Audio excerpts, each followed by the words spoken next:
BX1 +. Le face-à-face. Mais pour l'instant, on va s'intéresser au football, puisque c'est la fin de la saison officielle, mais qu'on commence déjà à penser à la prochaine. Ce sera à partir du 23 juillet, donc après l'Euro, le championnat reprendra ses droits. Et pour nous, les Bruxellois, il y aura une petite nouveauté, c'est qu'il y aura cette fois-ci 2 clubs en première division, en division 1A, en Jupiler Pro League, comme disent les sponsors. On aura donc le Sporting ou l'Union, et le choix pourrait être cornélien. On va parler de tout ça avec Yves Teldenman, qui est journaliste pour le groupe IPM, notamment au journal La Dernière Heure. Bernard Boly, qui est lui commentateur pour la chaîne de sport Eleven Sport. Et on essaye de joindre Guillaume Ratz, qui est lui journaliste au journal Le Soir. Pour l'instant, on a un petit souci de connexion. On va voir si elle récupère dans quelques minutes, le temps qu'on plante le décor et qu'on fasse un petit peu la carte d'identité. Le Sporting, l'Union, un club qui est au sommet de l'élite depuis des dizaines d'années, et un autre qui revient, c'est un petit peu David et Goliath à nos Bruckner. Hein. Oui, grand défi que vous me donnez de comparer ces deux clubs. Évidemment, je ne vais pas me risquer à l'analyse sportive ici, je le laisserai à nos confrères invités, mais basons-nous ici sur quelques statistiques. Le budget d'abord, selon des chiffres communiqués en 2020, Anderlecht avait un budget de 50 millions d'euros pour la dernière saison. Du côté du Parc du Den, les Saint-Gillois avaient un budget cette année de 10 à 12 millions d'euros. Mais rappelons qu'il s'agissait d'un budget de D1B et que l'Union passe en D1A. Donc le budget pourrait être augmenté. Toujours en parlant gros chiffres, abordons les dettes. Celle d'Anderlecht est de 116 millions selon les derniers comptes annuels déposés à la Banque nationale. Tandis qu'à l'Union, selon des chiffres de 2020, elle s'élève à 22 millions. Et toujours si l'on compare les propriétaires, Anderlecht est possédé à 70% par l'homme d'affaires Mark Cook et à 30% par d'autres administrateurs, dont Étienne d'Avignon par exemple. Du côté de l'Union Saint-Gilloise, elle est totalement possédée par un seul homme, l'investisseur anglais Tony Bloom. Si l'on sort des chiffres purement pécuniers, parlons du nombre de joueurs. Anderlecht en a 34 dans son noyau pour la saison 2020-2021. Du côté de l'Union, il y en a 26. Alors je vais commencer avec vous, Yves Teldenman. Quand on regarde comme ça un petit peu la photographie, la carte d'identité des deux clubs, on se dit qu'il n'y a pas photo et que il y en a un qui part avec une Ferrari et l'autre qui va débarquer avec une voiture de Grand Prix Tourisme pour être gentil. Est-ce que l'Union a une chance de briller l'an prochain en division 1A? Sans aucun doute, je crois, parce que dans le passé, on a souvent vu que des équipes qui étaient championnes en division D1B ou en D2, comme on le disait avant, eh bien, leur première saison en D1A, eh bien, c'est souvent un succès. Par exemple, le Beerschot, cette saison-ci, a terminé 9e, Malines, la saison d'avant, 6e. Le Cercle s'est sauvé la saison d'avant en étant 13e, l'Antwerp la saison encore d'avant en étant 8e. Donc, on voit qu'ils surfent sur la vague positive, la vague de succès en D1B. Donc, je crois que sans trop de problèmes, l'Union devrait se maintenir en D1A. D'ailleurs, en Coupe de Belgique, on a vu que le club a réalisé une très belle campagne. Et j'aimerais souligner quand même que dans le match contre Anderlecht, lors de la première demi-heure, eh bien, c'était l'Union qui était la meilleure équipe, qui a eu les meilleures occasions. Si l'Union avait marqué dans ce début de match, on aurait vu un tout autre match et pas un 0-5. Ouais. Le cauchemar pour l'Union, ce serait l'essuie-glace ou l'aller-retour, c'est ça, monter, redescendre, c'est quelque chose que vous semblez excluer, si je vous entends bien. Absolument. Je crois qu'il y a des équipes plus faibles en D1A. Je crois aussi que Felice Mazzu a reçu des garanties comme quoi l'équipe serait encore plus forte la saison prochaine que cette saison-ci, alors qu'elle a vraiment survolé la D1B. C'était du jamais vu. Donc je crois vraiment que les supporters de l'Union ne doivent pas se faire trop de soucis. Ouais. Bernard Boly, même question. Comment est-ce que vous jaugez les forces des deux équipes a priori sur le papier avant qu'on ait donné le premier coup d'envoi du premier match? Sur le papier, c'est clair qu'Anderlecht est sans doute plus forte parce qu'elle était déjà en D1A maintenant. On a vu le travail quand même effectué par Vincent Kompany et le fait qu'il soit quand même qualifié pour les playoffs 1 prouve qu'il y a de la qualité. Et comme le disait Yves, au niveau de l'Union, ils ont survolé cette division 1B. Alors certains ont dit oui, la division 1B était moins forte que les années précédentes. Mais ça n'empêche que l'Union a quand même n'a perdu que 2 fois sur la saison, on va dire tué toutes les statistiques en termes de buts marqués, en termes de victoires, en termes de joueurs différents ayant marqué et autres. Donc, je pense que l'Union avait clairement cette année-ci en D1B une équipe de D1A qui aurait tenu le rang facilement dans la D1A. Et je rejoins aussi Yves en disant que je suis convaincu qu'il y a des équipes plus faibles que l'Union dans cette D1A de la saison prochaine. Maintenant, c'est certain que l'objectif pour eux sera le maintien, tandis qu'Anderlecht jouera, lui, davantage, on va dire, le titre. Donc voilà, c'est ça un peu qui oppose les deux. Mais sur 90 minutes, c'est sûr que l'Union est capable d'embêter Anderlecht. Ouais. Ce qu'a dit Yves Teldelman est quand même important. Felice Majou a des garanties de pouvoir renforcer son noyau. Aujourd'hui, vous seriez à sa place, il faut aller dans quelle direction ? Il faut de nouveaux attaquants, il faut de nouveaux défenseurs, il faut étoffer l'équipe de base pour avoir du turnover pour tenir toute une saison. C'est quoi les conseils ? Et le budget ? Je pense qu'effectivement, pour avoir vu l'Union assez souvent cette saison-ci en D1B, voilà, il faut faire des retouches, et ça, Felice Majou en est certainement conscient. Ils en ont déjà fait avec 3 transferts ici récemment, qui sont des joueurs qu'on ne connaît absolument pas en Belgique, qui ne connaissent pas le championnat non plus, mais qui seront peut-être des surprises. On sait que l'Union travaille quand même pas mal aussi, comme beaucoup de clubs, avec les datas, et que c'est là-dessus qu'ils se sont basés aussi pour recruter. Donc, je pense qu'il fallait, on va dire, certainement un homme dans chaque ligne. Maintenant, la question va être aussi l'expérience dans cette D1A. Il y a des joueurs dans cette équipe qui ont l'expérience de la D1A, mais ils ne sont pas nombreux. Donc, peut-être que là, il faudra aussi aller chercher l'un ou deux joueurs capables, à un moment, si l'équipe est en difficulté, de la sortir d'une situation compliquée. Yves Teldelman, donc un homme dans chaque ligne, dit Bernard Boly. Est-ce que vous partagez cette analyse et comment ça se passe du côté du Sporting d'Anderlecht ? Parce que là, on a un gros effectif, mais on sait aussi qu'on a fait une saison très moyenne et qu'on n'a probablement pas le budget qu'on espérait avoir. Est-ce qu'il va y avoir aussi du côté de Vincent Kompany des choix un petit peu déchirants ? Là, on va peut-être pas pouvoir acheter tout ce qu'on aurait souhaité acheter et qu'on va peut-être devoir un peu vendre certains joueurs ? Oui, tout d'abord en parlant de l'Union, je crois que le plus important sera de garder les joueurs cadres. Je crois que pour le moment, ils y parviennent. Sur le départ de Fixel, ça je n'ai personnellement pas trop bien compris parce qu'il était quand même un joueur clé de cette équipe, vraiment un clubman. Donc ils rejoignent son ex-coach Elsner à Courtrai. Je trouve ça un choix un peu bizarre de la direction actuelle de l'Union de le laisser partir. En ce qui concerne Anderlecht, tout dépendra évidemment des offres qui rentrent pour des joueurs comme Sambi Lokonga, comme Jari Verscharen.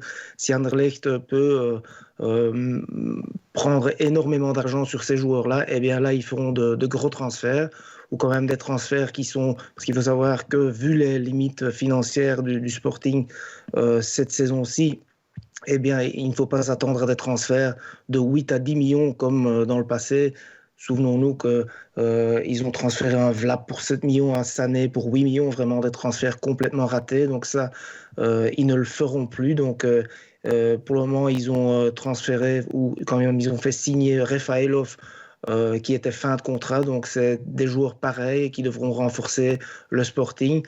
Et ce sera surtout très important de garder les meilleurs joueurs actuels. Alors, on parle du Sporting, on parle de l'Union, on parle de deux clubs qui sont quand même implantés depuis très très longtemps en région bruxelloise. On ne va pas vous refaire Bosman et Copenhague, mais on va quand même jeter un petit coup d'œil dans le rétroviseur et dans le palmarès des uns et des autres. Oui, ces deux clubs, ils ont une longue histoire puisqu'ils ont tous les deux été fondés à la même période. L'Union d'abord en 1897, le Sporting ensuite en 1908. L'Union, elle va connaître une grande période faste avant la Seconde Guerre mondiale, puis des succès certains, mais davantage en dents de scie avant 2021, car il y a quelques mois, on le disait, l'Union a regagné sa place en D1A, évoluera donc et y évoluera donc, voilà. Merci Fabrice, à nouveau la saison prochaine. Du côté du RSCA, il rentre en première division en 1921 et ne l'a plus quitté depuis 1935. Enfin, si l'on compare les palmarès, l'Union est historiquement l'un des clubs les plus titrés de l'histoire du football belge, avec 11 titres de champion de Belgique, puis 4 titres en D2, 3 en D3 et 1 en D4, mais aussi du vainqueur 2 fois de la Coupe de Belgique. À cela s'ajoutent plusieurs victoires internationales, tandis que du côté d'Anderlecht, c'est lui qui a la palme du club le plus titré de Belgique, avec 34 titres de champion de Belgique, 9 fois vainqueur de la Coupe de Belgique et 13 fois de la Super Coupe de Belgique, entre autres victoires. Bref, 2 clubs qui ont une très longue histoire et de divers titres. Voilà, plus d'un siècle de football, 11 titres du côté de l'Union, 34 titres du côté du RSCA. Je vais vers vous, Bernard Boly, vous qui commentez des matchs. On est dans une situation quand même qui est très très particulière avec la Covid-19 puisqu'on discute des matchs à huis clos. On sait qu'il y a des supporters dans les deux clubs et on sait que à l'Union, il y a beaucoup d'enthousiasme. Est-ce que ça peut faire la différence, cette idée du 12e homme, le public? Vous pensez que c'est quelque chose de déterminant lorsqu'on embarque dans un championnat, surtout lorsqu'on est le promu? Oui, certainement. C'est clair que le public de l'Union est connu pour être un public qui supporte son équipe et qui la porte même. Ils n'en ont pas eu besoin cette année-ci parce que sur le terrain, ils étaient beaucoup plus forts. Mais je suis certain que l'année prochaine, ce sera le 12e homme va jouer dans plusieurs matchs. Et qui plus est, certainement dans le match contre Anderlecht, où là, il y aura toute l'ambiance autour. Donc, c'est clair que on espère que le public pourra revenir pour vivre notamment ce derby. Il y en a eu un cette année-ci qui a pu se faire avec Molenbeek, avec public. Et c'est vrai que ça donnait tout à fait autre chose que les 3 autres, puisqu'ils se sont rencontrés 4 fois cette saison, que les 3 autres, dont notamment le match du titre, où là, le public a vraiment manqué pour on va dire, faire la fête complète. Mais l'Union n'en a pas eu besoin cette année-ci, mais certainement l'année prochaine, ça c'est sûr. Ouais, Bernard Boly, vous commentez des matchs, vous serez impartial ou vous serez pour l'Union ou pour le Sporting? On est toujours impartial, évidemment, mais c'est clair que il y a une passion qui est là dans les deux clubs. Il y a un passé, vous l'avez dit. Et je pense que celui qui aura la chance de commenter les 2 matchs aller-retour la saison prochaine vivra un chouette moment parce que c'est toujours gai de vivre des derbys. Et qui plus est un derby qui n'a plus eu lieu depuis de très nombreuses années. Ouais. Yves Teldelman, est-ce qu'on peut faire des différences entre les noyaux de supporters des deux clubs? Alors, il y a eu beaucoup de supporters de la dernière heure autour de l'Union Saint-Gilloise ces derniers mois, mais on sait qu'il y a quand même un noyau très très présent saison après saison avec beaucoup de fidélité. On dit souvent qu'au Sporting d'Anderlecht, les supporters ils viennent du nord de Bruxelles, mais aussi beaucoup du Pajottenland. Est-ce qu'il y a des oppositions de style aussi chez les supporters? Absolument, je crois que les supporters de l'Union sont tous vraiment des purs Bruxellois, alors que vous le dites, Anderlecht, il y a beaucoup de supporters flamands, il faut dire les choses comme elles sont. Anderlecht devient un club de plus en plus flamand. J'ai fait la demande là tantôt, apparemment, de tous les abonnés, il n'y a que 9% qui viennent vraiment de Bruxelles, donc ce qui est très peu par rapport à l'Union. Donc, je dirais que ça, c'est la plus grande différence. Je veux dire que l'ambiance, je ne suis pas encore venu très très souvent à l'Union, mais l'ambiance à l'Union est vraiment magnifique.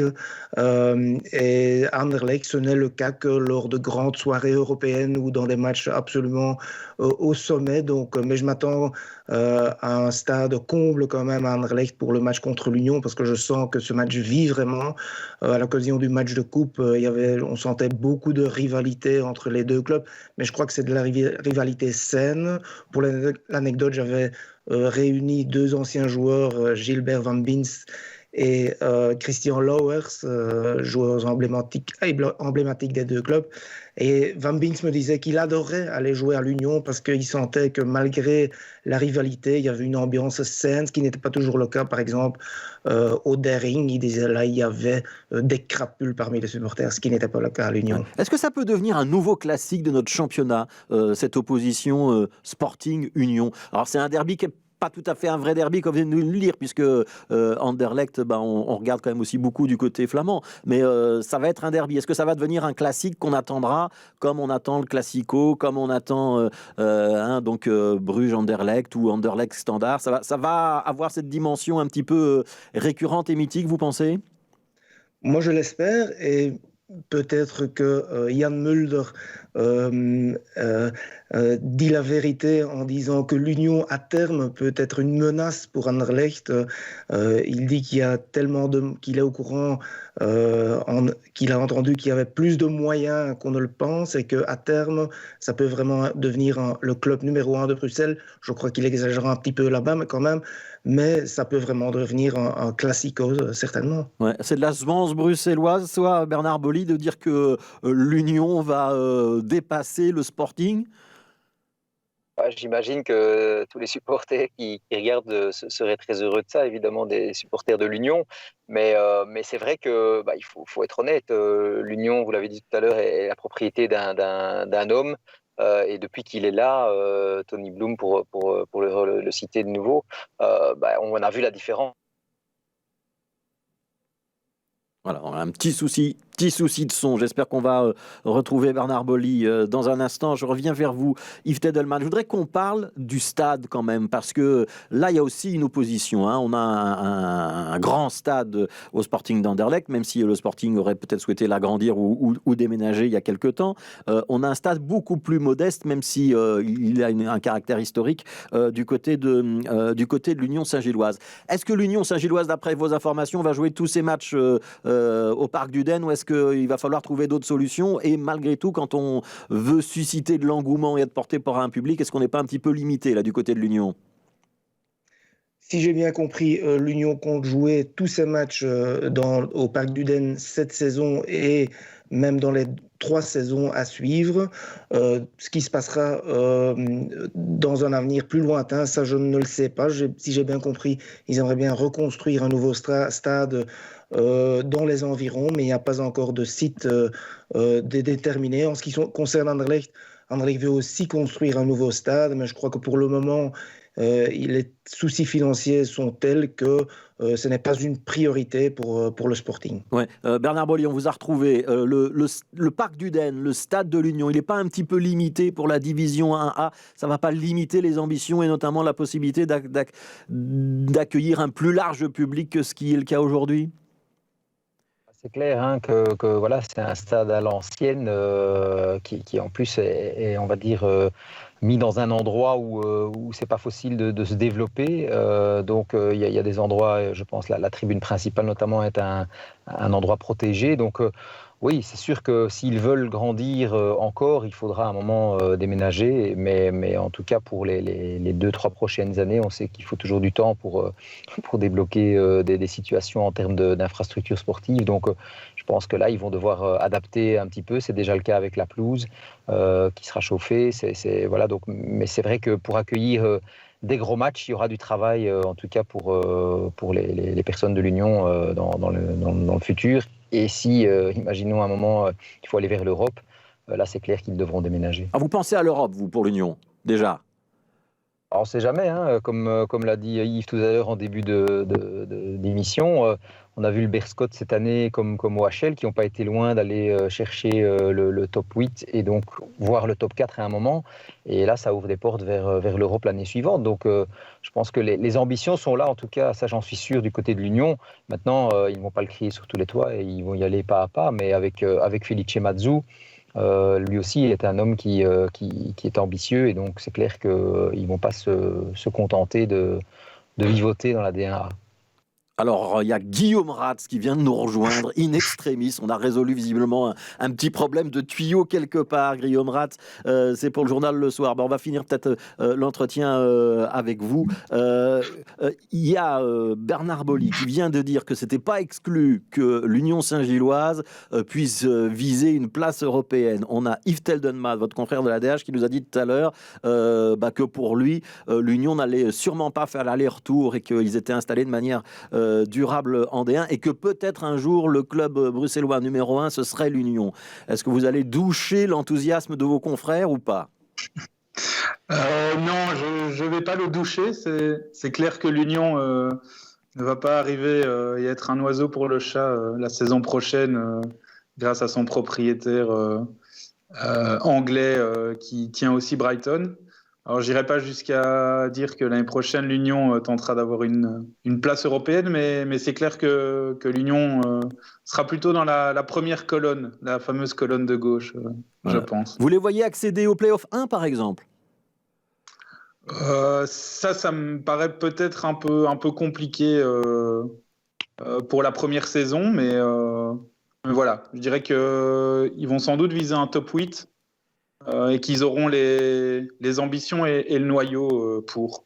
Ouais. Alors, question, puisqu'on est entre journalistes, quand on a deux clubs comme ça qui s'affrontent, c'est une bonne affaire pour le lectorat, pour l'émulation, pour susciter des feuilletons et peut-être en rajouter un petit peu, aussi sur l'opposition entre les deux clubs au soir et à la dernière heure. On se réjouit de cette confrontation bruxelloise ou pas? En ce qui nous concerne absolument, hein, on a vu lors du match de coupe que les gens étaient vraiment intéressés par ce derby et par les anecdotes du passé. Et pourquoi pas accueillir aussi le RBDM hein, dans les prochaines saisons en D1, ça ferait vraiment, ça augmenterait le spectacle et je crois que 3 clubs de la capitale en D1, ce serait l'idéal. Allez, on va essayer de ne pas être trop bruxello-centré pour la dernière question qui va être la conclusion. Allez, donnez-moi votre trio de tête pour la fin du championnat de l'année prochaine. Donc le championnat, il démarre le 23 juillet. En fin de saison, l'année prochaine, les 3 clubs qui seront en tête. On va commencer avec vous, Bernard Boly, pour Eleven. Je dirais Bruges, Anderlecht et Genk. Oh, vous êtes dans le classique. Oui. Ouais. Alors, Yves Teldelman pour la dernière heure. Pas facile. Allez, je vais dire Genk, Anderlecht et est-ce que je dirais l'Union? Non, je vais quand même dire Bruges. Voilà. Et alors, on va terminer avec vous, Guillaume Ratz. Je risque d'être assez classique aussi.